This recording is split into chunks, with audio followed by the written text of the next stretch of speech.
All right. So I'm so excited because Paige, you've been studying, and I know you know the material, but today I wanted to work on your relationship with the vocab and how all of the vocab actually works in the um just in the whole idea of studying for real estate. So what Mhm. I've done here is I've made a list of 50 things, and each thing has two words attached to it. So what you're going to do is you're going to pick a number between 1 and 50. So you go ahead, pick a number between 1 and 50. 17. 17.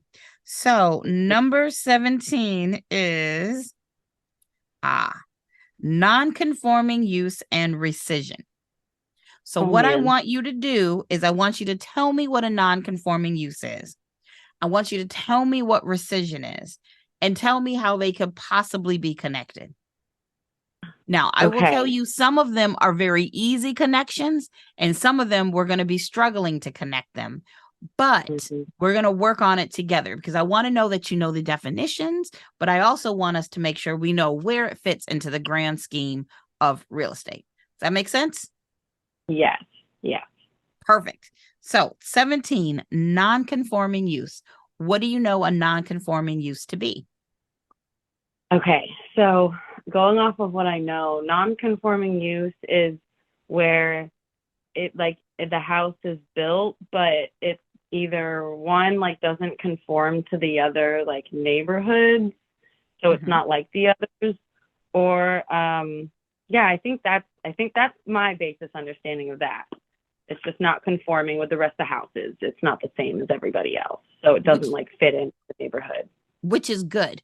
And with non-conforming use, there's if we're specifically talking about um like land use controls and zoning ordinances, there's something called a non-conforming use.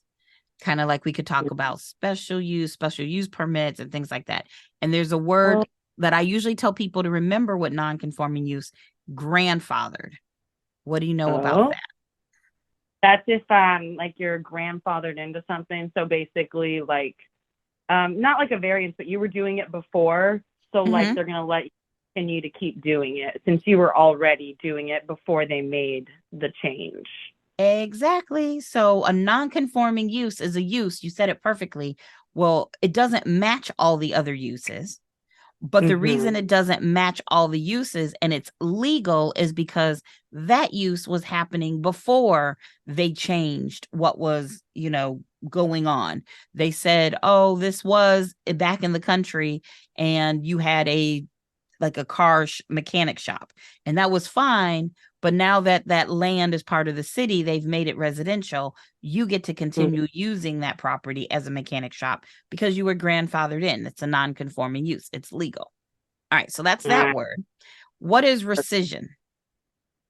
Rescission is when they take something away. They're taking it. That's all. That's what I got. That is my base Well, and you're right. knowledge. You're absolutely right. So Okay. rescission specifically has to do with real estate when we talk about contracts.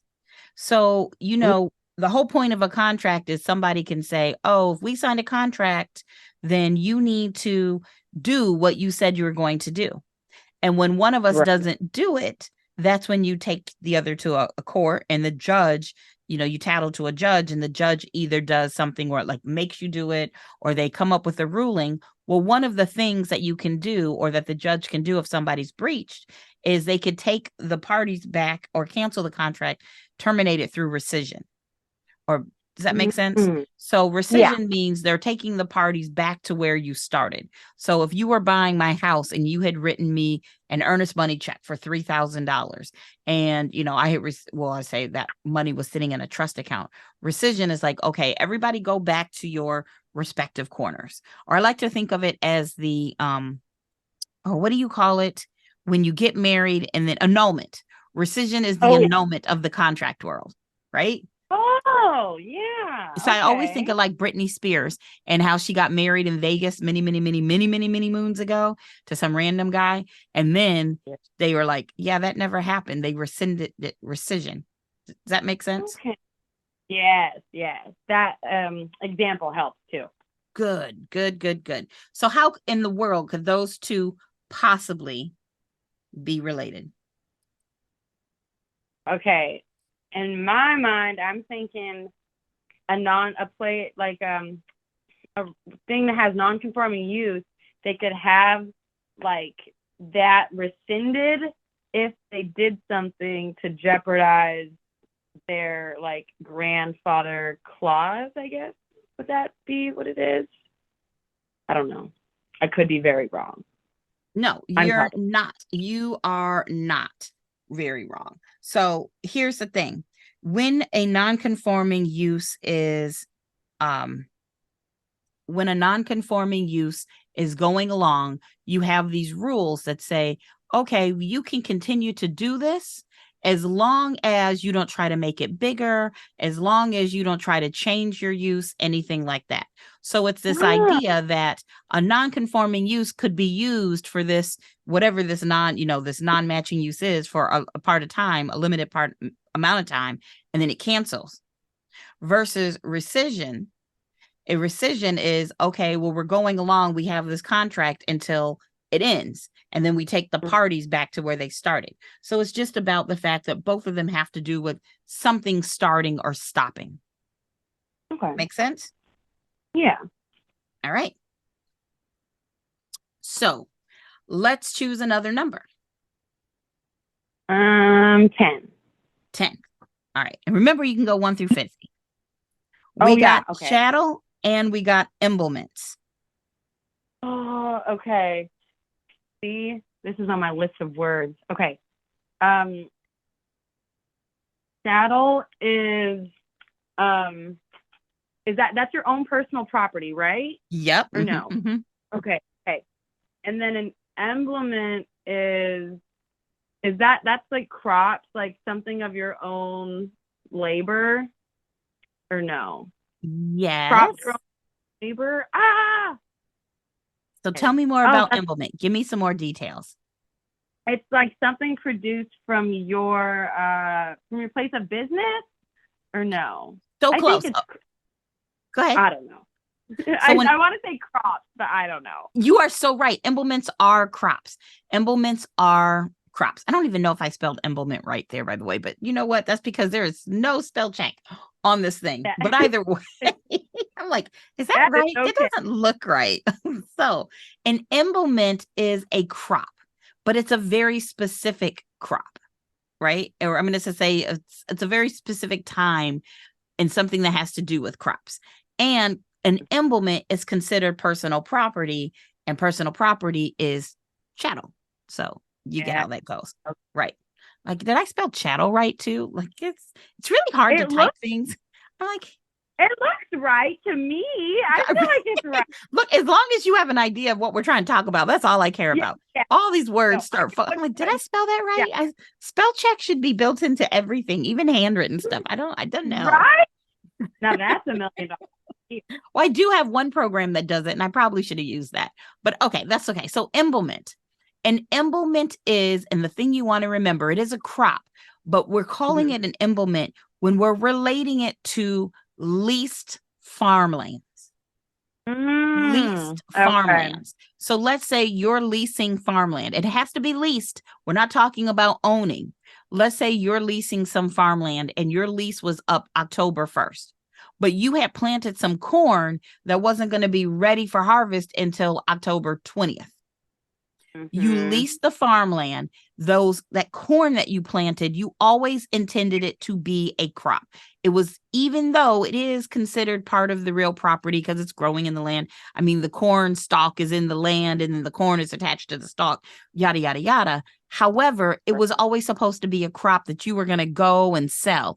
It was always kind of considered your personal property because you always were going to sell it. You never meant for all that corn to stay on the stalk and stay there forever. That make sense? Yeah. So the fact that you have a right to go back and get your crop, even though your lease is over, that right is an emblement. Okay. That makes much more sense. Right. We can also call the corn itself an implement, but it could be corn, it could be lemons, it could be lettuce. It's that crop, that idea Right. that if there's leased farmland Mm, and you plant those crops, the fact that you have the right to go back and get it, that's an implement. perfect. And Okay, what's the that connection? I kind of already told you the implement. they're both personal property. There you go. They are both personal property. I love it. All right. Next I number, lady. 38. 38. Good number. Man.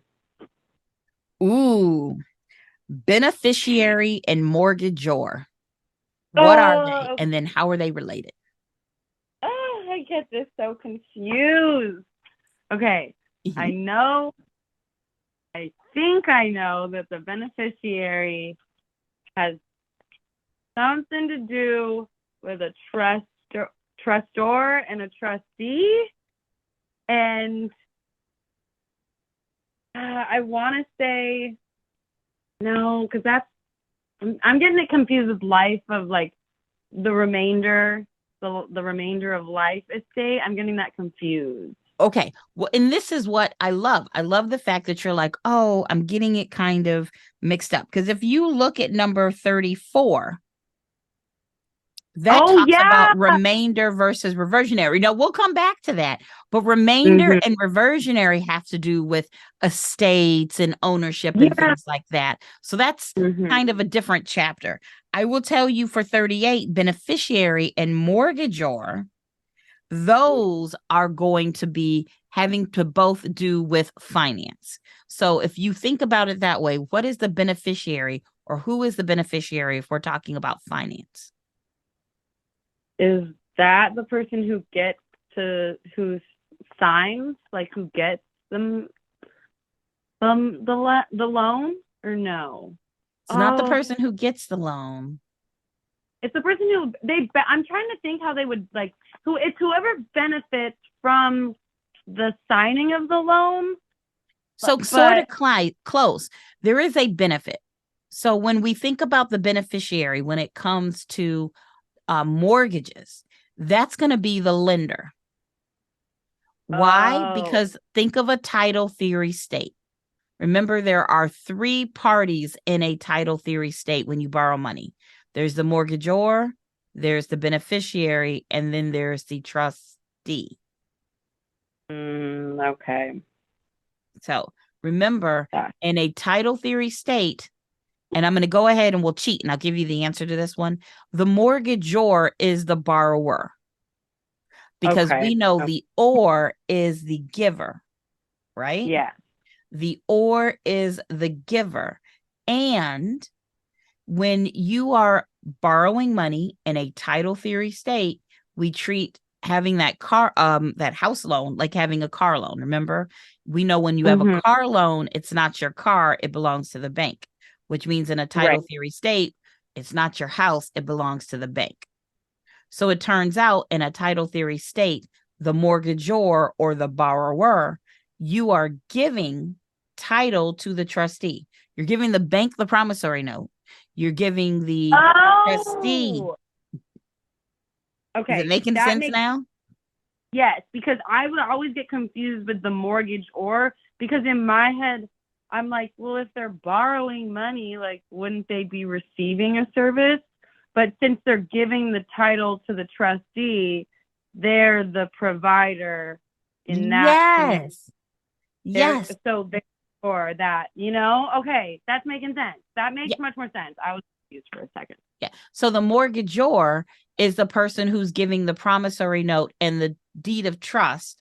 And that deed of Mhm. trust is going to the trustee.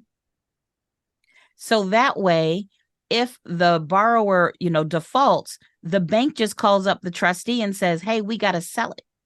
The bank, tells them, the trustee sells it, and then the trustee gives that money from the sale to the lender. The lender is the beneficiary. They benefit from Oh, the foreclosure sale. I see. Yeah. So, Definitely. Thank you for clearing that up because okay, I was not getting that. so I want you to repeat it to me back. Tell me about this title theory, the three parties. Okay. So you got the mortgagor, the beneficiary, and the trustee. Mm-hmm. And the mortgagor is the borrower of the money, but they're giving the promissory note or the deed of trust to the trustee, or the title. They're giving the title to the trustee. So the trustee is like receiving that. But if the mortgagor like messes up and is like not paying their payments, the trustee sells it, like, and then that makes the sale and then gives all the money to the beneficiary, which is also the lender. Yes, I love it.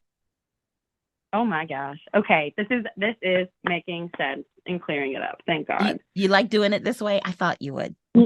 Yes, this is so like helpful. Okay, pick another number. Let's do 25. 25. That was a good age. Good age. Okay, we got the word void and the word license. Okay. Okay. I know void means like it's not happening. It's not standing up in court. It's probably for something it's like if someone's like, hey, you signed a contract to rob a bank with me. And someone's like, yeah, that's not legal. It's not going to hold up in court. You can't, like, that doesn't work. Exactly, because it's missing one of the essential elements of a contract. Ooh. Yeah, legality. Yeah, there you go. So what are the other? We know there's four. There's four elements that make something legal, a legal contract. You got to have legality, a legal, thing that you're doing. What else you got? It's writing? Is writing one of them? Or no? Because I know you can do verbal contracts too. Oh, there you go. So don't doubt yourself. In writing is for some contracts, but it's not all contracts. Okay. Consent? Is consent one of them? Yep. Mutual agreement or mutual agreement. So you have mutual agreement. You have legal objective or legality. Okay. Got two more. Consideration? Consideration. Yes. Mm-hmm. And acceptance? Is that the other one, or am I wrong? Well, no, it's not wrong, but we call that agreement acceptance. Okay. And then, do you remember I said 25 was a good age? Yeah. Why do I not know this? You know it. Age. You have to be 18. You have to be 18. Yes. Good. Oh man. Okay, perfect. So we got mutual assent, which means there has to be a clear and definite offer and a clear and definite acceptance. So you got to be sure that you've accepted. And then we know, if we're talking about real estate contracts, if the buyer gives an offer to the seller, it's not good enough that the seller just signs. The seller's got to tell the buyer, hey, we're under contract. So we know that. Yeah. Mutual agreement, consideration, legal age, and then the legality, like a lawful objective. There has to be a legal thing. Like you said, robbing a bank, that's not gonna fly. If you're missing one of those, a contract would be void. It wouldn't even be a contract because you didn't meet it. It's like having a car and it didn't ever actually have wheels. It's just not a car. No wheels, no car. Exactly. Yeah. Okay. All right. What's a license? A license is having the I want to say permission, but like ability, I guess. Yeah, permission, kind of to do something, like to conduct what said business. So like technically you can get like a license to like hunt on someone's land, right? But like it's a very specific thing. But then you could also have like your real estate license, because like you're licensed in the sale of real estate, because like if you don't have a license, that's illegal. And yes. Ooh, is that the connection? Well, so you did a couple things. You even did a connection I wasn't planning on. And also I saw that I spelled license wrong. So we just changed that because, I do a lot of things, but spelling ain't one of them. Okay. That's So You do the important stuff, okay? You're teaching. So when I Matters. was thinking of license, when I wrote it, I was thinking, like you said, like a license to hunt, right? Mm-hmm. And so you Yeah. can get licensed. If I wanted to hunt on your land, you could give me an easement or you could give me a license. Mm-hmm. Does Mm-hmm. that sound familiar? Yes. And we know if I gave you or you gave me an easement to hunt, that would go on for my life. But if you give me Mm, a license, we know a license eventually expires, exactly. So it would which be means void. there we go. Yeah. I love this game. Yeah. Okay, perfect. Perfect. Okay. Yeah. Okay, excellent. Let me put that down. Okay, perfect. Let's do number let's do 8. Let's do 8. I'm looking at 23 and I'm like, what is that word even? I think I was trying to say avulsion. I don't know. That's, Creation. That's what that was. number 8. Oh, that's a good one. Let's Joint see. tenancy and tenancy in common. Okay. Okay. All right. I should know this. Okay. You This know, is you do know it. You know do this. know this. I do know this. I just need some clarifications. Okay. Okay. This is where joint tenancy is. We went over this, and this has something to do with the boat. Okay.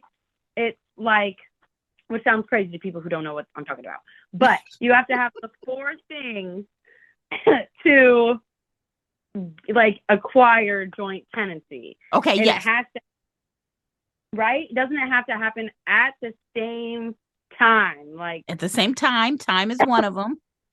mm-hmm. And then it's, oh gosh, dang it. Okay. Oh, okay. I have notes, or I had them on it. It's, what is it? What is it? What is it? What if I Hold give you on. Am I? what if I give you the acronym? Yeah, yes. Give me the acronym. PITT, or some people look at it as Oh, okay. TTIP. Yep. Is it principal? Is principal one? No. No, it's Mm-mm. okay. Is interest one of them? Yes. Is and then is ooh, I want to say title, but I don't think it's title. Yo, you're right. Yes. It's So just you've got it's ITT. Interest has to be the same. Everybody has the same amount. You have to get the ownership at the same time. And it has to be on the same deed. Like your title, it's one deed. It's everybody's on the same title. So you're missing one, possession. that P. Possession. There we go. And that means Yep. everybody can access it all the same time. Like they have Yep. equal access to it. Right. So, Yep. um, what is special about joint tenancy? What do you get? What you talked about that boat? What is that boat? So the boat is like basically you can't. It's like you got all 4 people in the boat, right? Mm-hmm, And mm-hmm. but if one person was like not in the boat at the time like they signed, then it would not be like joint tenancy because they were not in the boat. Like Exactly. they And had. talk to me about death in that boat. Oh, okay. So, that's where it gets tricky, kind of. I feel like because if someone like dies in the boat, then someone else will like it goes off of that person's will, right? Does it Like, go to their will? So if you're in the boat, if there's 4 people floating in an ocean in a boat no, and one it of them doesn't go. dies, who now It owns doesn't. the boat? Just the 3 people, right? There you go. That is the right of Okay. survivorship, right? So Okay. with Yeah. joint tenancy, if somebody dies, you don't bring in new people. It's just the remaining people who have everything. Okay. Okay. There we go. Writing that down. That's the right, because the right of survivorship always kind of tricked me up a little bit. Yeah. Until there's just one remaining survivor. It's like that TV show Survivor. Yes. Like, so let's say 4 people are living in a hut. If somebody gets cut from the show, they get voted off. Don't 3 people now live in the hut? Yep. It's not Yep. like they Mm-hmm. bring somebody in new. It's just, oh no, it's 3 people in the hut. And if another person gets cut from the show, okay, now there's 2 people in the hut. And if one person Mm-hmm. gets, well, you know what I'm That saying. helps. Yeah, yeah. Mhm. um, and then right So in joint survivorship. tenancy, you get the right of survivorship. Talk to me about tenancy in common. Okay. Oh, okay. Tenancy in common. I For some reason it makes me think of roommates. I don't know why, but like I don't think that's accurate at all. Okay, I'm stumped on tenancy in common. I'm gonna be honest. I don't remember. Okay, so I, tenancy in common is the common way to own.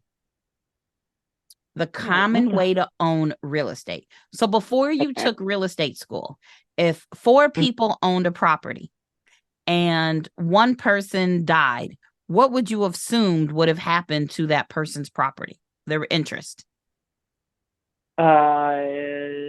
It gets sold.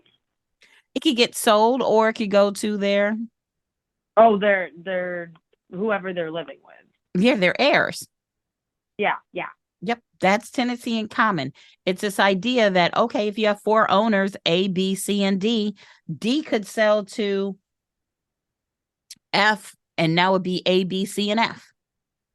Is F this could sell that? to J, and it'd be A, B, C, and J. Is this like that show we were talking about where the mom um it's like with the girl and the 2 guys and the brothers in the summer they have owned a beach house like and the Oh, mom stopped, and yes, so we were then talking about the summer that I turned pretty. yes yes and if she had owned it a different way Okay, so like let's relate it. See, I love when you remember it. So, okay, in the summer I turned pretty, you've got the dog, you got 2 women that are best friends, and yep yep then one had 2 sons and the other had a son and a daughter. But of course, mm-hmm, so we're going to call them kids A, the 2 sons. So there's son A and B, they're brothers. There's the mm-hmm, mm-hmm, daughter, and then you have son one. I don't know if that makes sense. But remember, the mm-hmm. daughter is, falls in love with both of the other sons, not her own brother, because that would be creepy. That would have been some weird backwoods. That's weird. Yep. Yeah, One of the yeah, plots yeah. in that show was about the Mm-hmm. fact that one of the moms dies. So, spoiler Yeah. alert, just in case you didn't watch it, one of the moms dies. And it's Right. where the mom that died had the ownership of the beach house. Mm-hmm. So, because the mom didn't do anything special with her ownership, it went to her heir, and the heir is her sister, who didn't like the brothers, didn't like the side of the family. It was just the sisters. Like, Mm-hmm. you get what I'm saying?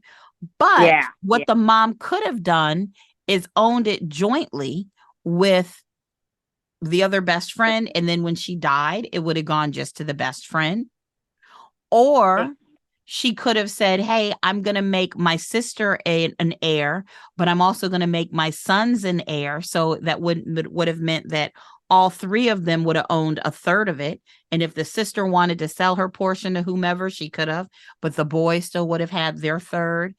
Or she could have said the sister owns 60% and each son owns 20%, because in tenancy in common, you can do that. Tenancy in Oh, common means she could have given different shares amounts to the sister and to her sons or whatever she wanted to do. If she wanted to make sure that her best friend was the sole owner, she could have made her best friend a joint tenant with herself. They each would have owned 50%. And when that mom died, the remaining best friend would have owned 100%. okay. See, that makes sense. Does that make That sense? helps. I love that you remember we talked about the summer I turned pretty. Now you got to watch the show because it's so good. Yeah, now I have to. I'm invested at this point. And Now you and got to the know art which brother the daughter chooses. I exactly. mean, I know. Now I need to get to the bottom of this. Okay. But so let's let's just see. review. Go ahead and Yeah. kind of tell me what you remember about joint tenancy and tenants in common, but we won't use the summer I turned pretty.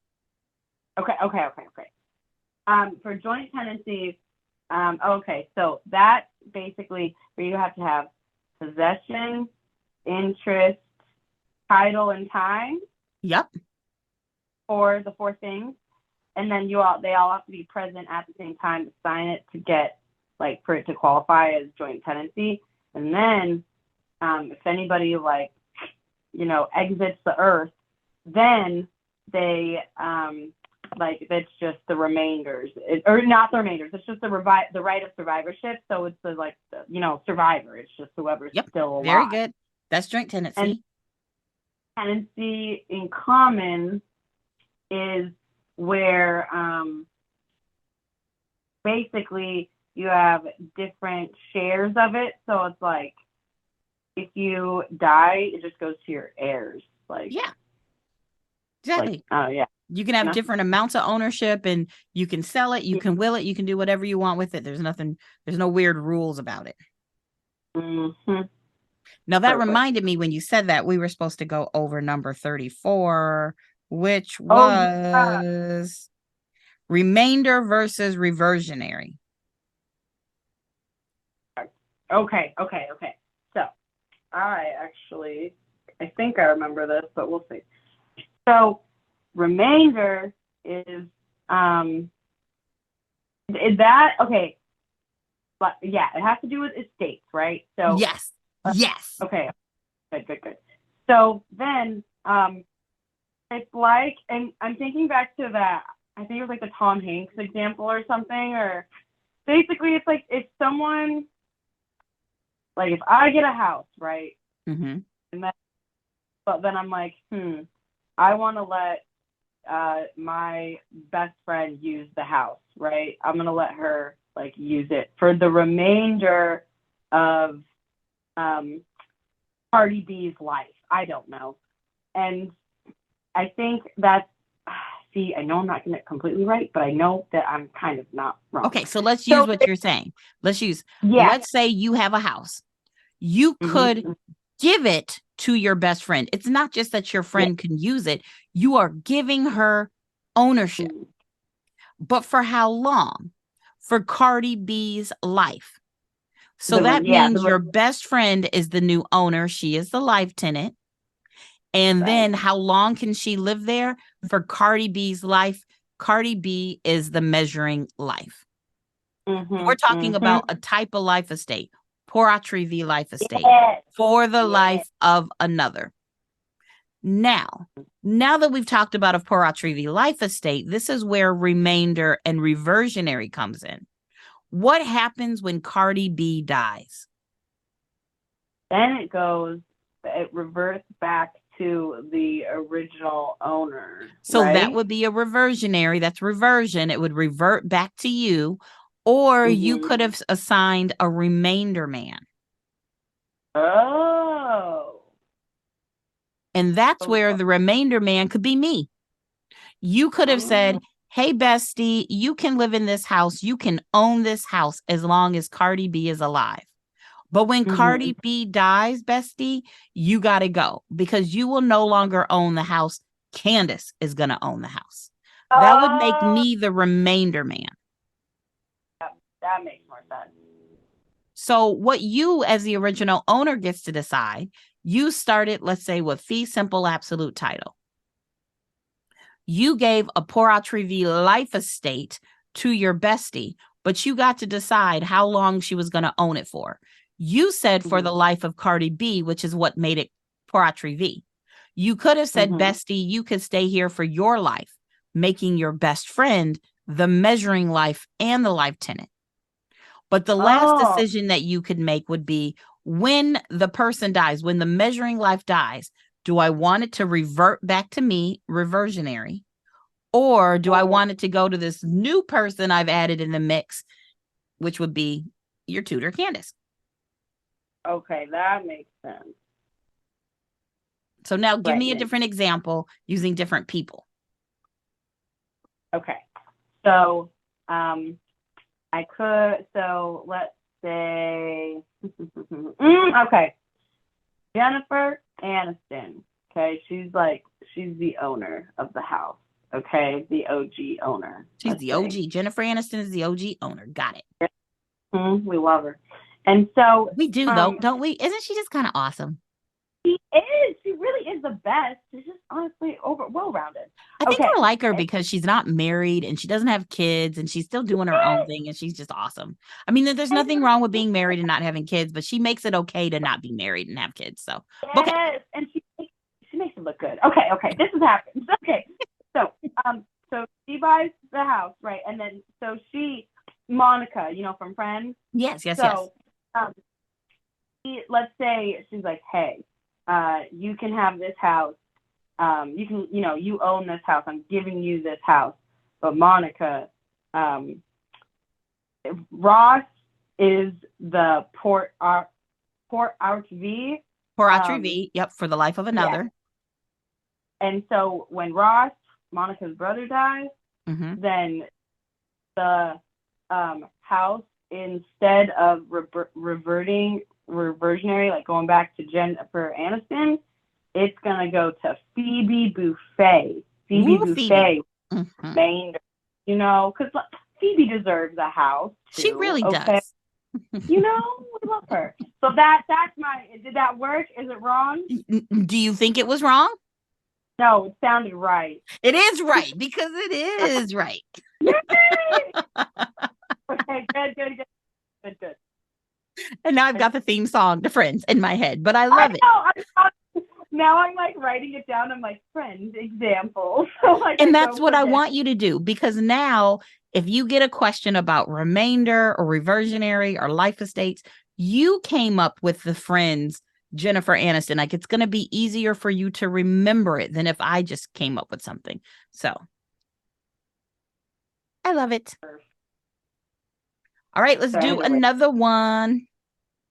Let's do 30. 1 through 50. Let's go 45. Ooh, 45. We haven't done any in the 40s. Novation versus specific performance. Oh, geez. Okay. All right. Novation is where, isn't it where they, it's like in terms of contract, like if you're leasing an apartment, a novation would be like you basically have someone completely take over your lease. Like they assume full responsibility and you are no longer liable. Yeah, it's replacing a contract for another contract, whether it's because the person changes completely or whatever. Yes, you're completely changing it out. Perfect. I love it. Okay, what is specific performance? So specific performance, when I think of that, I think of like the contracts, and it's like I guess you get a contractor and they don't do the work that they were supposed to do, like specifically how you can either sue specific performance, or in like when it comes to like agency, like doing a listing. I guess like if someone accepts, like it's like, yeah, we'll sell, like they agree, they both like, yeah, we'll sell you our house, and like, yeah, we'll buy your house. But then one of the persons, like after the contract is literally already signed, then they're like, you know what? I'm not going to follow through. I don't want to sell my house anymore. I just choose not to.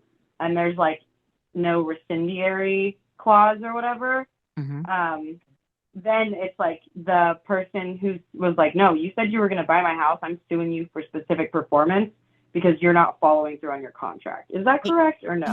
Yeah, you're suing for specific performance. However, remember, I always like to say you're suing is tattling, because you had a contract. There was a contract. Two people made promises. And when one person didn't go through with the promise, you go tattle to a judge. Now, one thing we started with today was rescission. A judge could say, hey, let's just all go back to where we started. Let's annul this contract. It's like it never happened. That was rescission, right? Or you could sue for specific performance, which is where the judge says, hey, you have to do whatever specific activity you said you were going to do. Right. Okay, perfect. Yay. So both of them. And so even though they weren't on the same line, we talked about rescission, taking the parties back to where they were. So no more contract. Everybody go back to your corners. And then we talked about specific performance, which is, no, you do what you said you were going to do. So if you have a buyer that said they were going to buy, and a seller who said they were going to sell some land. If the seller doesn't sell, a buyer could sue for specific performance. Mm-hmm. And you Okay. already made the connection. Both of them have to do with contracts. So there's that. Yeah. Yep. You know what? Okay, Mhm. can we do 47? It's Yeah. staring me down. Is it staring at you, girl? Is it? Yeah, it Okay. doesn't look at me nice. It's not being friendly, and I already don't like it. Matter of fact, I don't That's feel not good. nice, number 47. Yeah. Do you want to know something hilarious about the number 47? Okay. If you had asked me how old I am, I would have said 47. And then I was talking to a friend and we did the math and I realized I'm actually 46. I've been telling people that I was Oh 47 no! for 2 years. And the reason I thought I was 47 for two Not years, you I was hating actually yourself. 45 and I was telling people I was 47. And then I realized I messed it Oh, up. And then I went back to 47 and I'm oh well, 46. So I don't even know if 47 is when I'm like supposed to win the lottery and become a billionaire like somebody just did, yeah. or if that's the end of my life and I just decided 47 was it. This is it. This is the number. Good God, Candace. You're such a silly goose. So now my new Oh my lucky number is 47. That's what I decided. Once we discovered I'm an idiot, God. that 47 is my new favorite, which is weird because my two favorite numbers are 4 and 7. Well, my third favorite is 11. So, but That makes I, that's my little lucky number. Okay, so CRV versus 640. So weird. So different. What is CRV? yeah. You are the worst. Okay. Okay, CRV. I have no clue. Okay, But let's I try to give think you a hint. Think mortgages, think VA loans. okay. Oh, I should know that. But all I can think of is Fannie Mae, Freddie Mac, and Ginnie Mae. Does it have anything to do with Ginnie Mae? No, it doesn't have anything to do with Jenny Mae. You know, Jenny's got those champagne tastes. Um, Mm-hmm. that's true. Okay. Okay, CRV. Tell me what you know about a VA loan. That um oh my gosh. Not much. Finance is what I'm struggling with. I know it's for obviously veterans who Okay, it's for are veterans. And what is a vet? yeah. If I'm a vet, what do I get? Like I can get this VA loan, but what does that mean? How does it work? Well, I think you go to the bank and then they give you a certain interest rate because you have a VA loan. Uh, No. So okay, let's clear this up. how do you So a do it? VA loan, I Wait, could the have, if I government. really wanted to, could have one of these lines that said VA versus FHA loans. And if you ask me the difference between those, I would say both of them, well, the similarity is that they're both government loans.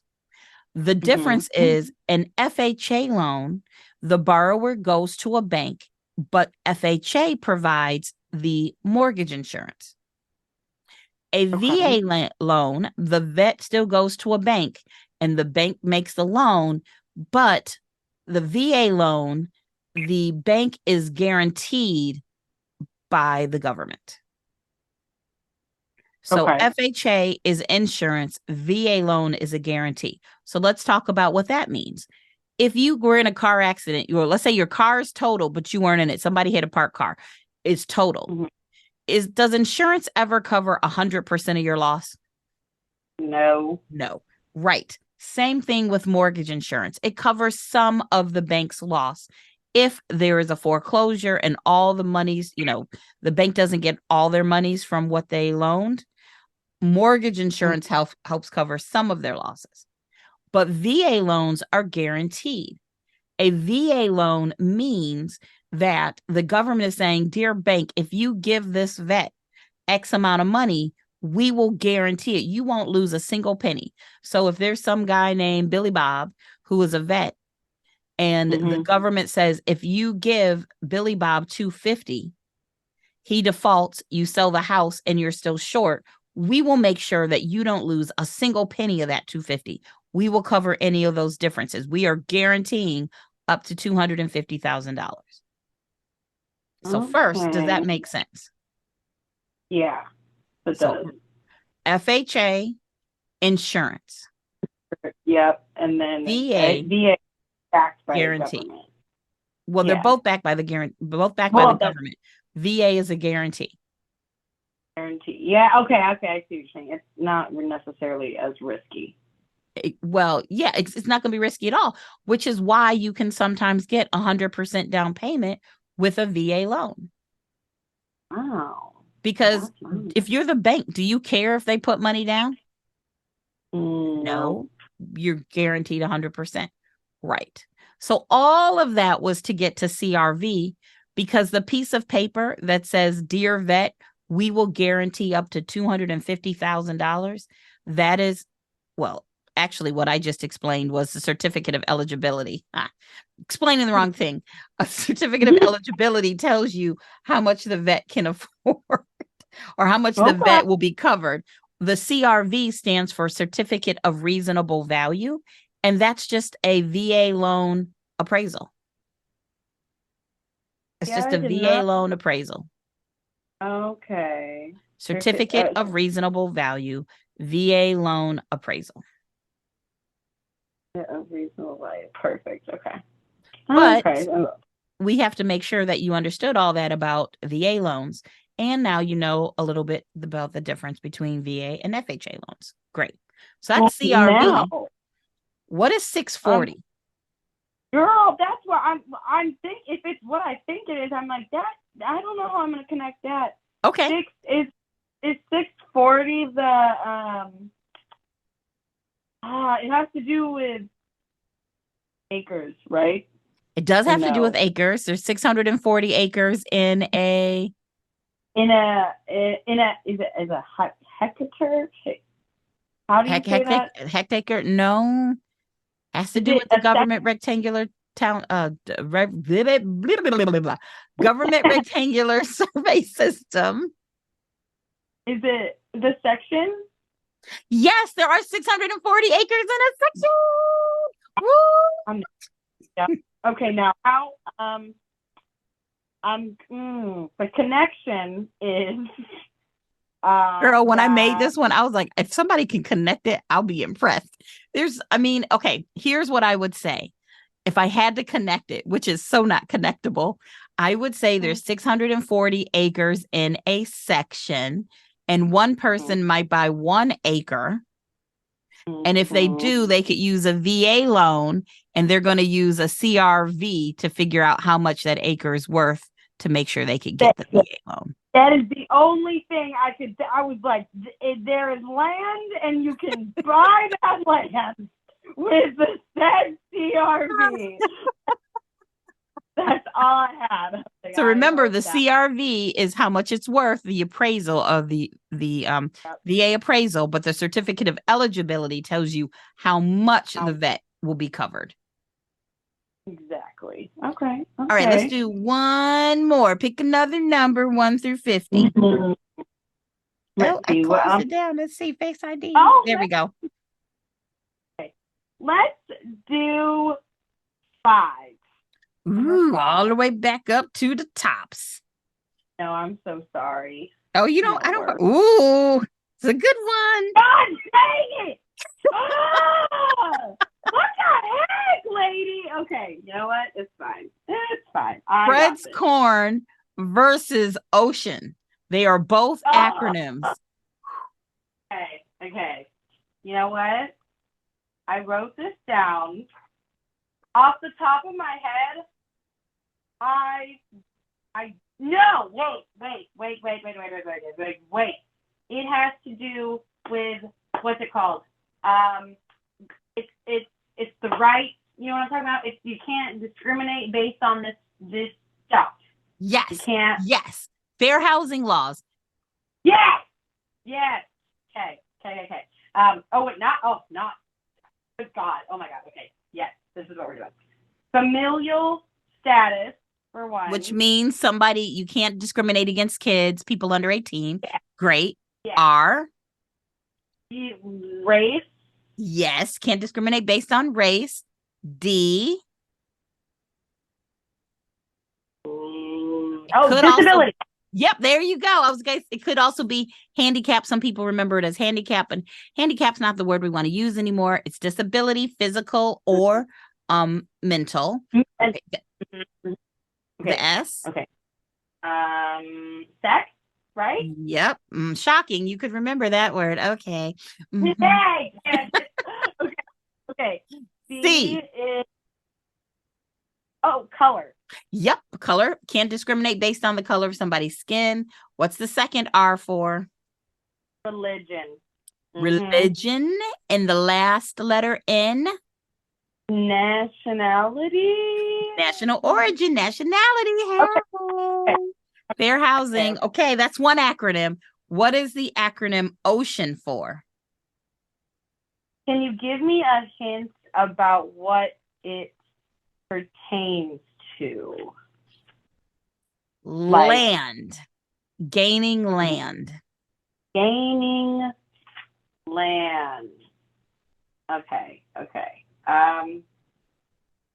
Why do I not? I remember seeing ocean though. Like that's the thing is like I know that I know it, but I don't know it until like I know what you mean. And that's why we're doing this, because what I want you to be able to do is know the information so well that when you're like ocean, I know that that's adverse possession. What? Like, do you get what I'm saying? I want you to know the information off the top of your head. So ocean is for adverse possession. If you go and let's say I've got 70 acres in the mountains here in North Carolina. You come and you move in to those 70 acres, you build a house. I never gave you permission. You could do it for a period amount, like a certain amount of time. And then I could find out 40 years later. And I could be like, get out. And then you'd be like, but I'm not leaving. It's mine now. And I'll be like, what? Yeah. So I tattled to the judge. And if you can prove all of the parts of ocean, a judge could say, sorry, Candace, this is now Paige's land. Adverse possession. If they pay taxes. Well, T is not one of the letters here. I know, but so that's why I'm like, what the heck? Okay. So I know. Oh, open, like openly. Yep, they openly use it. I love it. Is it consistently? Continuous, consistently. Oh, yes, I like it.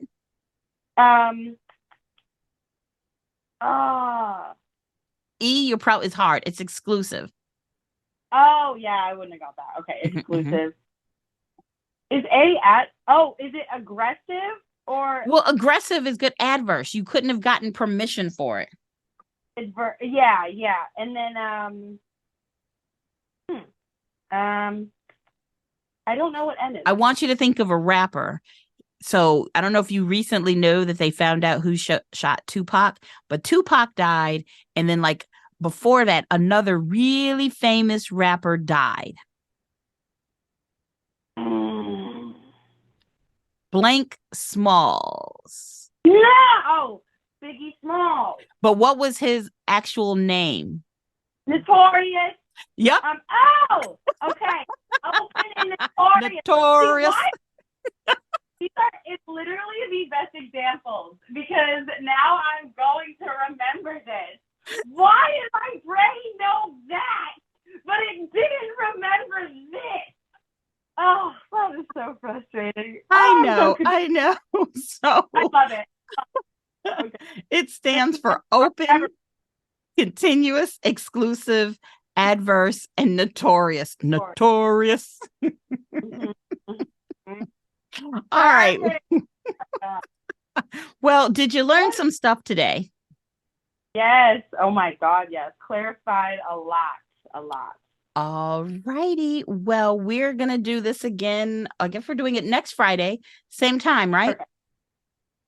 Yes. And I didn't even mark off the ones that we did because you know what? If we did it already, you should be able to do it again. And I might even make the list longer. Did you like us doing this? Yeah, this is very helpful. Okay, good. So I will make the list even longer. By the time you get here next week, I will have numbers 51 through 100, just vocab and concepts and things like that. And then you're just going to keep working on stuff. Okay. Perfect. And you know what I just realized? Hmm. I think we scheduled for Wednesday. Hmm. Did we do 10 a.m.? I don't remember. Just email me. I'll change it to whatever you need. Okay, perfect. Excellent. Okay, yay, thank you. Perfect, Miss Paige. Everything. I'll see you on it said Friday, but you're right. It is next Wednesday. So I will see you next Wednesday. Okay, yay, thank you. Bye. Bye.